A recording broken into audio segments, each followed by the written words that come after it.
بسم اللہ الرحمن الرحیم۔ السلام علیکم ورحمۃ اللہ وبرکاتہ۔ امید کرتا ہوں آپ سب لوگ خیر و عافیت سے ہوں گے، اور اللہ تعالیٰ سے میری دعا ہے اللہ تعالیٰ ہم سب کی دینی اور دنیاوی مشکلات کو آسان فرمائے، آمین۔ آج ہم بات کریں گے ایک قصے کی، اور قصہ ہے ایک غریب آدمی اور حضرت موسیٰ علیہ السلام کا۔ اور اس قصے میں اس بارے میں آپ کی توجہ دلاؤں گا کہ اللہ تعالیٰ انسان کا کیسے رزق بڑھا دیتا ہے۔ تفصیل سے آج کی اس ویڈیو میں ہم بات کریں گے۔ چلیے تو ویڈیو کو سٹارٹ کرتے ہیں۔ حضرت موسیٰ علیہ السلام کے زمانے میں ایک شخص تھا، اور وہ شخص حضرت موسیٰ علیہ السلام کو کوہ طور پر جاتے ہوئے دیکھتا تھا۔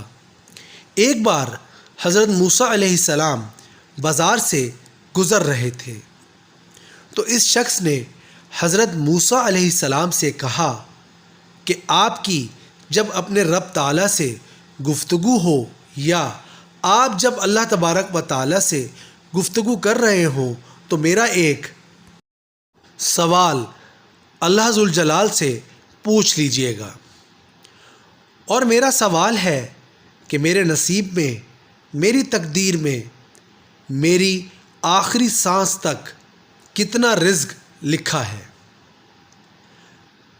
تو حضرت موسیٰ علیہ السلام نے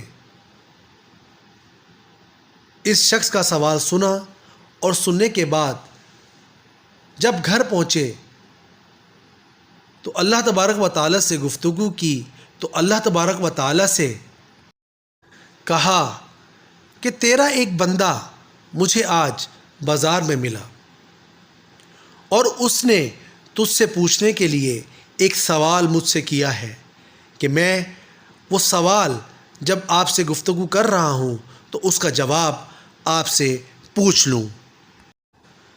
تو رب تعالیٰ نے فرشتے سے کہا کہ اس آدمی کے متعلق رزق کے بارے میں مجھے بتاؤ۔ تو اللہ تبارک و تعالیٰ نے اس شخص کے رزق کے بارے میں حضرت موسیٰ علیہ السلام کو بتا دیا۔ اور جب حضرت موسیٰ علیہ السلام کوہ طور سے واپس آئے اور اس شخص سے ملے، تو حضرت موسیٰ علیہ السلام نے اس شخص کو اس کے رزق کے متعلق سوال کا جواب بتا دیا کہ تمہاری آخری سانس تک تمہاری تقدیر میں جتنا رزق لکھا ہے، اس سب کے بارے میں بتا دیا۔ تو حضرت موسیٰ علیہ السلام جب دوبارہ سے کوہ طور کی طرف جا رہے تھے، تو اس شخص نے حضرت موسیٰ علیہ السلام سے ایک نئی فرمائش کر دی کہ اے موسیٰ علیہ السلام، آپ میری گزارش رب تعالیٰ کی خدمت میں پیش کر دیں۔ تو رب تعالیٰ سے کہیے گا کہ اس نے جو میری تقدیر میں رزق لکھ دیا ہے وہ تو میرا ہے، اور مجھے ملے گا ہی، کیونکہ جو چیز میری ہے میں جب چاہوں تجھ سے طلب کر لوں گا۔ اس لیے جتنا رزق میری ٹوٹل زندگی میں لکھا ہے وہ تھوڑا تھوڑا دینے کی بجائے مجھے ایک ساتھ اکٹھا دے دے۔ تو حضرت موسیٰ علیہ السلام جب کوہ طور پر پہنچے تو انہوں نے اللہ تبارک و تعالیٰ کی خدمت میں عرض کیا کہ اے اللہ ذوالجلال، آپ کے اسی بندے نے ایک اور فرمائش کی ہے۔ تو اللہ تبارک و تعالیٰ کو حضرت موسیٰ علیہ السلام نے بتایا کہ اس شخص نے اپنے رزق کے متعلق ایک درخواست، ایک خواہش ظاہر کی ہے کہ اللہ تبارک و تعالیٰ سے کہیے گا کہ میرا جتنا رزق میری زندگی میں لکھا ہے وہ مجھے سارا کا سارا دے دیجئے۔ تو اللہ تبارک و تعالیٰ نے حضرت موسیٰ علیہ السلام کی یہ بات سننے کے بعد فرشتے کو اللہ تبارک و تعالیٰ نے حکم دیا کہ اس شخص کا سارا رزق اس کو دے دیا جائے۔ تو اس شخص کی زندگی میں، یعنی کہ اس کے مرتے دم تک جتنا رزق لکھا تھا اس سب کا سب اس کو دے دیا گیا۔ تو چند دن گزرنے کے بعد حضرت موسیٰ علیہ السلام کا اسی بازار، اسی گلی سے دوبارہ گزر ہوا۔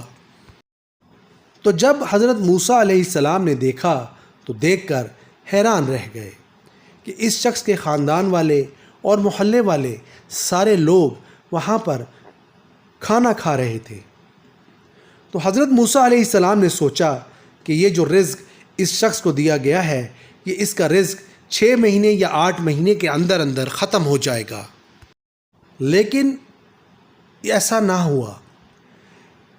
جب حضرت موسیٰ علیہ السلام کئی مہینے گزرنے کے بعد اس بازار، اس گلی میں جاتے تو یہ عمل جاری رہتا، یعنی کہ اس شخص کے خاندان والے، محلے والے سب لوگ ویسے ہی کھانا کھا رہے ہوتے جیسے پہلے دن حضرت موسیٰ علیہ السلام نے دیکھا تھا۔ تو ایک دن جب حضرت موسیٰ علیہ السلام کی اللہ تبارک و تعالیٰ سے گفتگو ہوئی تو انہوں نے اللہ ذوالجلال سے سوال کیا کہ رب تعالیٰ، وہ شخص جس نے اپنی زندگی کا سارا رزق آپ سے مانگ لیا تھا، تو اس کے ہاں کافی سارے لوگ کھانا کھا رہے ہیں، اور اتنی تعداد میں وہ لوگ ہیں کہ وہ کھانا تو 2-3 دن سے زیادہ چلنا نہیں چاہیے تھا، ختم ہو جانا چاہیے تھا، لیکن وہ رزق تو ختم ہی نہیں ہو رہا، اور روز لوگ وہاں پر پیٹ بھر کر کھانا کھا رہے ہیں۔ تو رب تعالیٰ نے فرمایا، اے موسیٰ، اس شخص نے میرے ہی ایک وعدے پر مجھ سے سرمایہ کاری کر لی ہے، یا یوں کہو کہ سرمایہ کاری شروع کر دی ہے کہ وہ میرے بندوں کو کھانا کھلا رہا ہے، اور میں اس کو ایک شخص کو کھانا کھلانے کے بدلے میں 10 لوگوں کا کھانا دیتا چلا جا رہا ہوں، اور یہ سلسلہ تب تک جاری رہے گا جب تک وہ میرے بندوں کو کھانا کھلاتا رہے گا۔ تو جب انسان اللہ تبارک و تعالی کی راہ میں خرچ کرتا ہے تو پھر اللہ تعالیٰ اس شخص کو یوں ہی عطا فرماتے ہیں اور بے تحاشا عطا فرماتے ہیں۔ اس شخص کے پاس مال و زر کی رزق کی کمی کبھی نہیں ہوتی، اور ہمارا یہ سوچنا درست نہیں ہے کہ ہم اللہ کی راہ میں خرچ کرتے رہیں، یہ تو ہمارے پاس ہمارا مال و زر دولت ختم ہو جائے گی، ایسا بالکل نہیں ہے۔ اس پورے قصے کا نچوڑ یہ ہے کہ ہم میں سے ہر کوئی اللہ تعالیٰ پر توکل کرے اور اس کی راہ میں خرچ کر کے دیکھے، بغیر کسی لالچ کے، صرف اور صرف اللہ تعالیٰ کو راضی کرنے کے لیے اس کی راہ میں خرچ کرے، اس کے بندوں پر خرچ کرے، اور پھر دیکھیں کہ آپ کے رزق میں بارش کے قطروں سے بھی زیادہ اضافہ ہوتا ہے۔ تو یہ تھی آج کی میری ویڈیو، امید کرتا ہوں آپ کو پسند آئی ہوگی۔ آخر میں چلتے چلتے اللہ تبارک و تعالیٰ سے دعا ہے، اللہ تعالیٰ مجھ سمیت ہم سب کو حضرت محمد صلی اللہ علیہ وآلہ وسلم کی سنت پر چلنے کی توفیق عطا فرمائے، اور اللہ تعالیٰ سے دعا ہے اللہ تعالیٰ ہم سب کے کبیرہ اور صغیرہ گناہ معاف فرمائے، اور اللہ تعالیٰ ہم سب کو دنیا اور آخرت کی ہر نعمت سے نوازے، اور اللہ تعالیٰ ہم سب کو اپنے حفظ و امان میں رکھے۔ آمین ثم آمین یا رب العالمین۔ نیکسٹ ویڈیو تک کے لیے دیجیے گا اجازت۔ اللہ حافظ۔